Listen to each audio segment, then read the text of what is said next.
istri tidak pernah bersyukur dengan pemberian suami. Suami udah ngasih ini, penghasilan dia dikasih semua, ini yang saya peroleh dan seterusnya. Istri merasa kurang mulu. Alah, cuman segini doang, cukup kemana? Nah, ini istri dosa, tidak mensyukuri pemberian suami.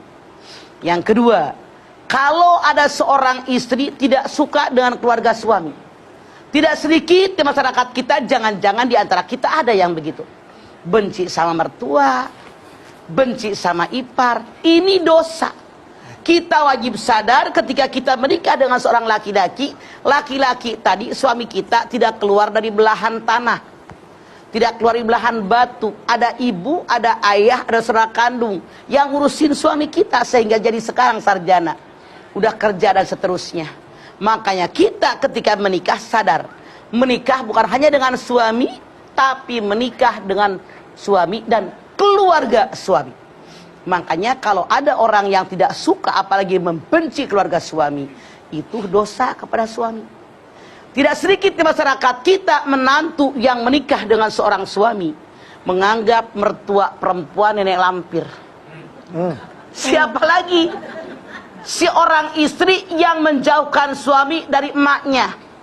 Tidak sedikit seorang istri begitu nikah dengan suaminya, dia merasa, dia kan suami saya, harus memperhatikan saya, kenapa mikirin emaknya? Salah.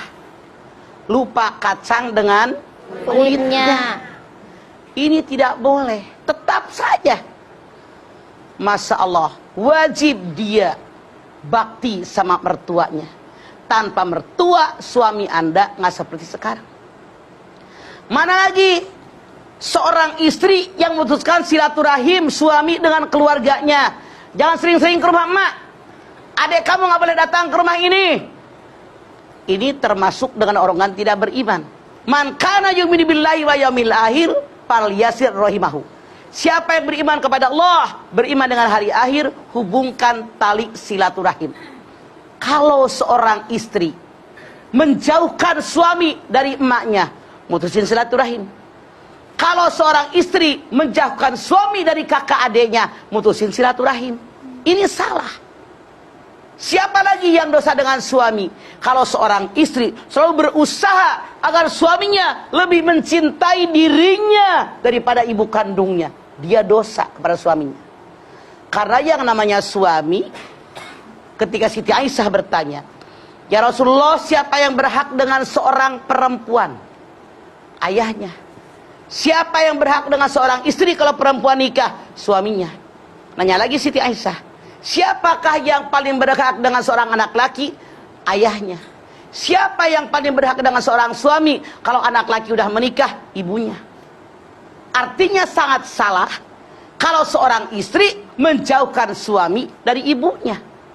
Ia dosa karena tidak sesuai dengan aturan agama. Mana lagi yang berdosa kalau istri tidak pernah menghargai suaminya.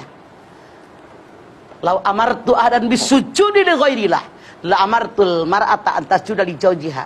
Kalau seandainya seorang makhluk boleh sujud dengan makhluk yang lain, aku perintahkan seorang istri sujud dengan suaminya. Tapi Islam larang makhluk sujud dengan makhluk yang lain, maka seorang istri